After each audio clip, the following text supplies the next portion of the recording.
Bonjour, c'est Julie, sophrologue, praticienne en EFT clinique. Je voulais juste vous partager, vous parler d'une idée qui me rassure beaucoup en ce moment. Depuis que je lis beaucoup sur les troubles neurologiques fonctionnels en général, plutôt que vraiment spécifiquement le PPPD, en sachant que le PPPD est bien sûr un trouble neurologique fonctionnel.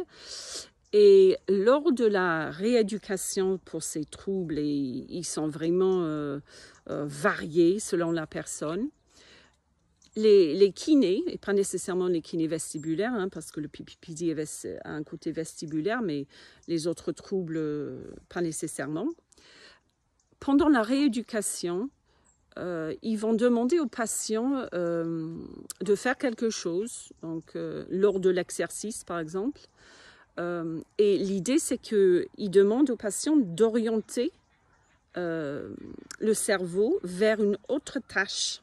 Ils n'utilisent pas le mot distraction, mais c'est un peu ça. Et pourquoi ça me rassure? C'est parce que moi, j'ai toujours fait ça un peu naturellement.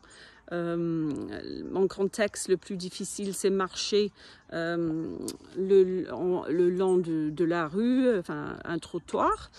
Et à l'époque, quand j'avais une 10 minutes de marche à peu près de l'entreprise jusqu'à la voiture, c'est ce que je faisais naturellement. Ça m'arrivait souvent de chanter, enfin pas à haute voix quand même, de chanter. Je me disais, allez, je vais appeler quelqu'un, enfin ce genre de choses.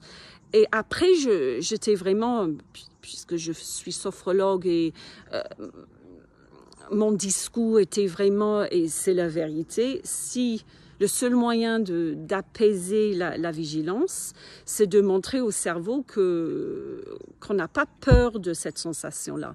Donc après, je me disais, je me mettais la pression en me disant, il faut pas chanter. Chanter, ça reste quand même une stratégie afin d'éviter ce ressenti très négatif. Mais, il paraît que non.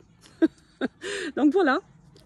Quand vous êtes dans un contexte difficile pour vous, pourquoi pas donner au cerveau une autre tâche.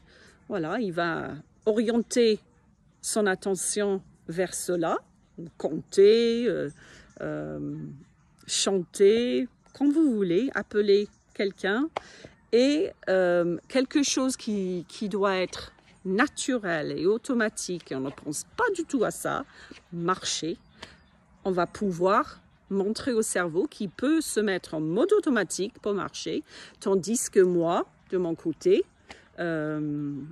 j'oriente le cerveau vers une autre tâche. Voilà, essayez. Allez, courage à tous.